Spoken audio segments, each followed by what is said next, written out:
British advanced pain clinic, నొప్పి మాయం, surgery దూరం. For appointments 9155556563. మీ అమెరికా ప్రయాణం ఎలా సాగింది? ఎందుకు వెళ్ళారు అసలు యుఎస్కి మీరు? ఇండియాలో చాలా ట్రై చేశానండి జాబు.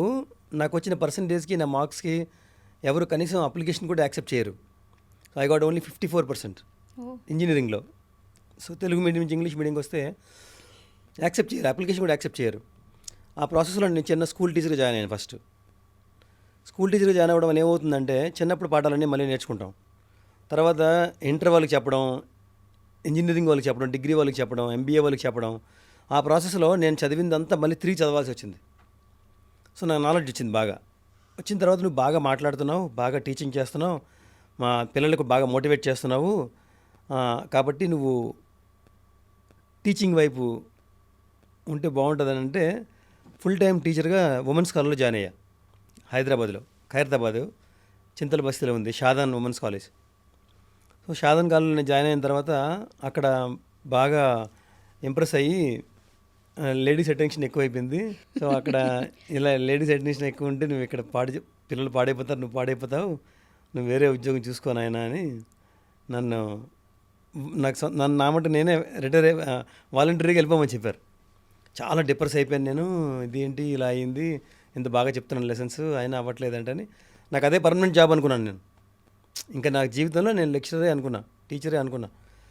సో ఆ విధంగా అయిన తర్వాత మీకు ఇందాక చెప్పాను కదా, జాబ్ కోసం తిరుగుతుంటే ఒక అబ్బాయి బస్ స్టాప్లో కలిసి ఏం చేస్తున్నావు నువ్వు అంటే నేను అమెరికా కోసం సాఫ్ట్వేర్ ట్రై చేస్తున్నాను అని చెప్పాడు. అయితే నాకు కూడా ట్రై చేయాలని ఉంది. నేను బై ప్రొఫెషన్, బై ఎడ్యుకేషన్ నేను కంప్యూటర్ ఇంజనీరింగ్ చదివాను కదా, నాకు కూడా కొంచెం అర్థం అవుద్ది అని చెప్పాను. ఆ ప్రాసెస్లో నేను కంప్యూటర్ రెంట్కి తెచ్చుకొని నేనే సొంతంగా నేర్చుకొని మా నాన్నగారు కోర్స్ చేయడానికి కూడా డబ్బులు ఇచ్చేవారు కాదు. ఇప్పుడంటే అందరికీ కోర్స్కి డబ్బులు ఇస్తున్నారు, బైక్ కొంటామంటే డబ్బులు ఇస్తున్నారు, నేను ఏదైనా చేస్తానంటే ఇస్తున్నారు, కోచింగ్ ఇస్తున్నారు, స్పోర్ట్స్ అంటే ఇస్తున్నారు, అన్నీ ఇస్తున్నారు కదా. అప్పుడు అలా ఇచ్చేవారు కాదు. నువ్వు జీవితంలో సక్సెస్ అవ్వాలి అంటే ఒకటే మార్గం, చదువుకోవాలి. నువ్వు క్రికెటర్ అవ్వలేవు, ఛాంపియన్ అవ్వలేవు, బ్యాడ్మింటన్ అవ్వలేవు, నువ్వు ఒక యాక్టర్ అవ్వలేవు, నువ్వు ఒక రాజకీయ నాయకుడు అవ్వలేవు, నువ్వు ఏది అవ్వలేవు. చదివితే చదవాలి, లేదంటే నువ్వు పనికిరాని లెక్క. సో కాఫీ హోటల్లో కప్పులు కడుక్కోవడానికి కూడా నువ్వు పని చేయవని రోజు అనేవారు. సో ఆ భయంతో కష్టపడి నేర్చుకున్నాను ఆ కోర్స్ అంతని. నేర్చుకున్న తర్వాత అప్పుడు చాలా కష్టం, ఫోన్ ఉండదు కదా, కాంటాక్ట్ చేయడం, మెయిల్లో రావాలి, అది మెయిల్ పంపిస్తాడు, అన్నీ కష్టం కదా. సో ఓనర్స్ ఫోను, పబ్లిక్ టెలిఫోన్ను, ఓనర్స్ టెలిఫోన్ వాడి నేను ఫ్యాక్స్లో అమెరికా పంపించామండి రెజ్యూమ్స్. సో ఆ విధంగా నాకు America job, first time job, direct రావడమే జాబ్, అమెరికాలో జాబ్ వచ్చింది. బట్ నాకు ఎక్స్పీరియన్స్ లేదని ఆ జాబ్ కూడా పోయింది. సో ఆ తర్వాత మా నాన్నగారు మెడికల్ షాప్లో, మా నాన్నగారికి ఫార్మసీ ఉంది, ఆ ఫార్మసీలో పనిచేసే ఒక వ్యక్తి సత్యం కంప్యూటర్స్లో అకౌంటెంట్గా చేస్తున్నారు, వాళ్ళ బ్రదర్. ఏమోలే ట్రై చేద్దామని నా రెజ్యూమ్ని ఊరికే ఇచ్చారు. నేను అప్పటికి ఎలా ఉన్నాను, విపరీతంగా ఒక పొలాన్ని రైతు విపరీతంగా దున్నేసి, గట్లేసి, విత్తనాలు వేసి, దానికి కావాల్సినటువంటి ఎరువు వేసి, అన్నీ వేసి జస్ట్ వర్షం చుక్క కోసం ఎదురు చూస్తున్న వ్యక్తిలాగా విపరీతంగా కష్టపడి ఉన్నా. ఎవరైనా నన్ను ముట్టుకుంటే జాబ్ వచ్చేస్తుంది. సో నేను చెప్పేది ఏంటంటే ఈ పాయింట్లో, ఎవరైనా కష్టపడి నాకు అవకాశం కావాలి అనుకున్న వాళ్ళు అవకాశం వచ్చిన వెంటనే, తలుపు తట్టిన వెంటనే దాన్ని అందిపుచ్చుకునే శక్తి నీలో రెడీగా ఉండాలి. నీకు 6 months తర్వాత వస్తానండి, లేకపోతే నేను 1 year తర్వాత వస్తానండి అని అంటే, ఇప్పుడు మీరే రమ్మన్నారు, నేను ఇప్పుడు రానండి 1 year తర్వాత వస్తానంటే మీకు ఇంట్రెస్ట్ ఉంటుందా? అవకాశం కూడా ఉండకపోవచ్చు. సో అలా ఏదైనా మనకు అవకాశం వచ్చినప్పుడు మనం హార్డ్ వర్క్ చేసి రెడీగా ఉండాలి. సో దీనికి ఇంకో ఎగ్జాంపుల్ ఏంటంటే, రాణి రుద్రమ విపరీతంగా కరువు వచ్చినప్పుడు తన దేశాన్ని ఎలా మార్చుకుంది అంటే, అంత కరువులో అందరి ప్రజల తలకు బంగారాన్ని అమ్మి చెరువులు తవ్వించింది. అదేంటి, తినడానికి తిండి లేకపోతే నువ్వు చెరువులు తవ్వేస్తున్న వెంటనే ఆమెనే అప్పుడు ప్రజలందరూ తిట్టారు.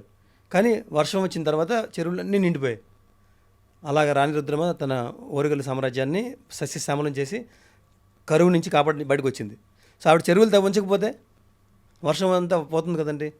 సో మనిషి కూడా, ఒక రైతు కానీ, ఒక ఎంప్లాయీ కానీ, చిన్నపిల్లలు కానీ ఎంత కష్టపడాలో, ఎంత నేర్చుకోవాలో అంత విపరీతంగా నేర్చుకుని రెడీగా ఉండాలి. ఎవరు ఎప్పుడు అవకాశం ఇస్తారో తెలియదు మనకి. అలా నాకు వచ్చిన అవకాశం సత్యం కంప్యూటర్స్లో జాబ్. అది అయితే నా ఆ సెకండ్ జాబ్ ఫేజ్ ఆఫ్ నుంచి మై లైఫ్. ఆ జాబ్ తర్వాత మళ్ళీ మీరే ఒక కంపెనీ పెట్టేశారా, ఐటీ కంపెనీ?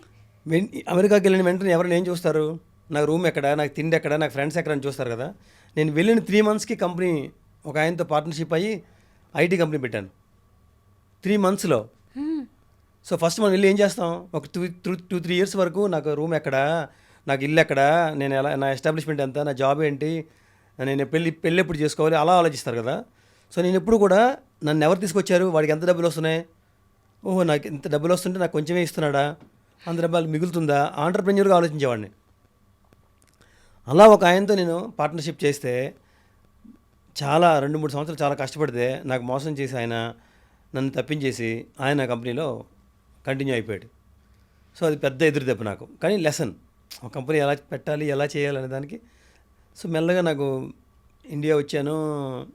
మా ఊర్లో అప్పట్లో పేపర్లో ఫోటో వేసేవారు, అమెరికా నుంచి వస్తున్నాడు స్వదేశీ గమనం అది ఇదని. మా మామయ్య గారు చూశారు, మా అమ్మాయిని చూడు అంటే వెళ్ళాను. పెళ్ళి అయిపోయింది, షార్ట్ కట్ చేస్తే పెళ్ళి అయిపోయింది. మీ ఇద్దరం కలిసి అమెరికా వచ్చాం, మా ఆవిడ నేను.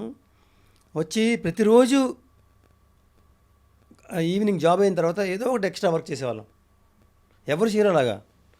సో ఒక మనిషి ఒక స్టేజ్కి వచ్చిన తర్వాత ఒక చిన్న పాయింట్, నేను ఇప్పుడు ఫస్ట్ నాకు ఇండియాలో జాబ్ రావడమే సక్సెస్ కదా, నేను రెస్ట్ తీసుకోలేకపోయాను, నేను ఎలా ఎంజాయ్ కూడా చేయలేకపోయాను. జాబ్ వచ్చిందని పార్టీ కూడా ఇవ్వలేకపోయావాడిని. నీకు జాబ్ వచ్చింది కదరా సెలబ్రేట్ చేసుకోవేంటి అని మా ఫ్రెండ్ అలిగాడు నా మీద, నా పార్టీ ఇవ్వేంటని. సో నాకు భయం, వచ్చిన జాబ్ పోతుందేమో, పోతే మళ్ళీ వీళ్ళు అందరూ అవమానిస్తారేమో, నిలబెట్టుకోలేదని అంటారేమోనని. సో దాని తర్వాత ఇంకో మెట్టు ఎక్కాలి, దాని తర్వాత ఇంకో మెట్టు ఎక్కాలి, మెట్టుకు ఎక్కుతూనే ఉండాలి. ఆగితే పడిపోతాం, ఫెయిల్ అయిపోతాం, మనకంటే ముందుకు వెళ్ళిపోతారు అందరూ. ఎస్, ర్యాట్ రేస్ లాగా ఉండేది నా మైండ్. ఎక్కువ సక్సెస్ని 20s వరకు చూడండి వాళ్ళందరూ, 20 తర్వాత విపరీతంగా సక్సెస్ చూస్తారు. చూసినా దాన్ని తట్టుకునే శక్తి ఉంటుంది, దాన్ని సెలబ్రేట్ చేసుకోలేరు.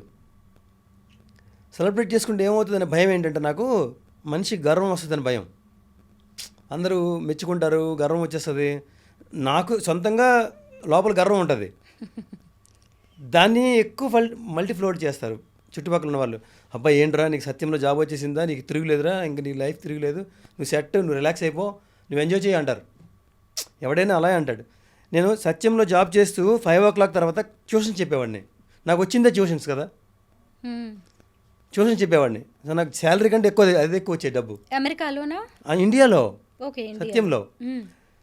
సో నేను అక్కడి నుంచి ట్యూషన్ చెప్తుంటే నా ట్యూషన్లో వచ్చే ఒక పెద్ద ఆయన నా ట్యూషన్ తరగతి క్యాపబిలిటీస్ చూసి, నువ్వు ఇక్కడ ఉన్నావేంటి, అమెరికా వెళ్ళాలని నాకు అమెరికా ఎంకరేజ్ చేస్తే నేను అమెరికా వెళ్ళాను.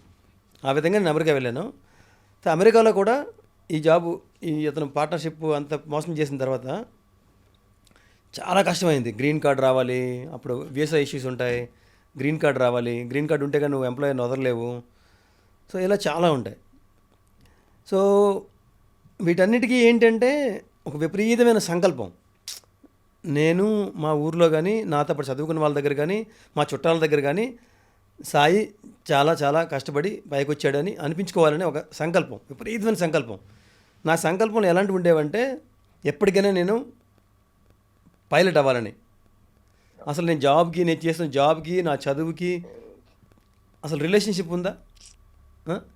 స్కూల్కి వెళ్ళా, ఫ్లైట్ స్కూల్కి వెళ్తే, ఇది గంటకి ఎంత అవుతుంది బాబు అని చెప్పాడు. ఇలా 15,000 20,000. చాలా కష్టం ఇది, ఎన్ని గంటలు నేర్చుకోవాలి, నేను లైఫ్ అంతా ఇలాగే నేర్చుకోవాలా.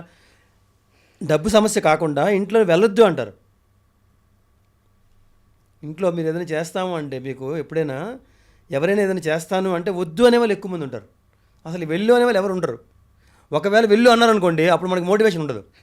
మీరు కావాలంటే ట్రై చేయండి. మా బాబుని అదెవరా ఇదెవరా, నువ్వు క్రికెట్ ఆడరా అన్న, వాడికి మోటివేషన్ ఉండదు. కానీ వెళ్తానన్న వాడికి చేయరు. చూసారా? ఇప్పుడు మా పిల్లల్ని నేను ఎంత చేస్తున్నా అవ్వట్లేదు వాళ్ళు. నేను మోటివేట్ అయ్యాను, నేను ముందుకెళ్తాను అంటే వద్దంటారు. సో అలా నేను వద్దన్నా కానీ జాబ్ మానేసి ఫ్లయింగ్ స్కూల్కి వెళ్ళి పైలట్ ట్రైనింగ్ తీసుకొని, పైలట్ లైసెన్స్ నాకు 2016లో వచ్చింది. అంటే నాకు లైసెన్స్ వచ్చి 8 years అయింది. అప్పటి నుంచి every week, minimum every month అయినా సరే ఫ్లయింగ్ చేస్తూ నా హాబీని వదులుకోలేదు. I still fly and I'm still a pilot. But నేను చెయ్యింది ఏంటి అంటే, కమర్షియల్ పైలట్ అయ్యి ప్యాసింజర్స్ని తీసుకెళ్ళాను నేను. దానికి ఇంకా చాలా ఎక్కువ కష్టపడాలి, రేటింగ్స్ ఉంటాయి, ఇంకా ఎక్స్పెన్స్ ఉంటాయి. మా ఇంట్లో కూడా ఎంకరేజ్ చేయలేదు నాకు. సో అది చాలా స్ట్రెస్ఫుల్ జాబ్. ఇదనుకోండి మనం ఎప్పుడు కానప్పుడు విమానం వెళ్ళొచ్చు, మనకి ఇష్టం ల్యాండ్ చేయొచ్చు, ఎక్కడికైనా సరదాగా తిరగవచ్చు, ఫ్రెండ్స్తో వెళ్ళొచ్చు. స్ట్రెస్ ఫ్రీ జాబ్ ఇది. బట్ చాలా కేర్ఫుల్గా ఉండాలి, చాలా జాగ్రత్తగా ఉండాలి. ప్లేన్ అంటే ఇట్స్ వెరీ వెరీ డేంజరస్. చిన్న మిస్టేక్ చేసిన సరే ఇంకా దానికి రికవరీ. ప్లేన్ కొనాలి అంటే అసలు ఆ ఆలోచన ఎలా వచ్చింది? కరెక్ట్. ఆలోచన ఎలా వచ్చిందంటే ప్లేన్ రెంట్ చాలా ఎక్కువ అనిపించింది. సో ఇది నేను రెంట్ తగ్గించుకోవాలంటే ఏం చేయాలంటే నువ్వు కొనుక్కో అన్నాడు. సో నేను కొనుక్కోమంటున్నావేంటి, నేను రెంటే భరించలేనంటే కొనుక్కోమంటున్నావేంటి అన్నాను నేను. అలా కాదు, నువ్వు కొనుక్కుంటే నీకు 20 years లోన్ ఇస్తాడు. నీ 20 years లోన్లో నెలకి ఎంత పేమెంట్ కడుతున్నావు? ఫర్ ఎగ్జాంపుల్ ఒక 2 లక్షలు కడుతున్నావు అనుకో, ఫర్ ఎగ్జాంపుల్. సో నువ్వు నెలలో ఒక 10 hours ఫ్లై చేసావు అనుకో, అది కూడా 2 లక్షలే. సో 2 లక్షలు రెంట్ పోగొట్టుకుంటావా? 2 లక్షలు పెట్టి నువ్వు మంత్లీ మార్ట్గేజ్ పెట్టి ప్లేన్ కొనుక్కొని నువ్వు ఎగురుతావు. నువ్వు ఎగరడం కాకుండా ఎవరికైనా రెంట్కి ఇస్తే నీ డబ్బులు కూడా వస్తాయి. ఓ నైస్. నేను రెంట్ కూడా ఇస్తా. సో నేను ఎగరని టైంలో నాకు ఇన్స్ట్రక్టర్ ఉంటారు కదా, మీరే నేర్చుకుంటున్నారు అనుకోండి. సో నేను ఫ్లై చేయట్లేదు అంటే, Sai can I rent to Swaroopa, ఆవిడకి ఇంట్రెస్ట్ ఉందంట, ఆమెకి ప్లేన్ లేదు, can I use your plane అంటాడు. సో నాకు రెంట్ డబ్బులు ఇస్తాడు, మీరు ఫ్లై చేస్తారు. సో ఎందుకు కొనాను అంటే మీరు అది చెప్తున్నది అహంకారంతోనో, నా దగ్గర డబ్బు ఉందనో, నేను కొనుక్కోవాలనో, నేను నిరూపించుకోవాలనుకున్నో కొనలేదు. సేవింగ్, మనీ సేవింగ్ కోసం కొన్నాను. Very nice. మనీ సేవింగ్ కోసం ఆయన డైరెక్ట్గా ఏరోప్లేన్ కొనేశారు.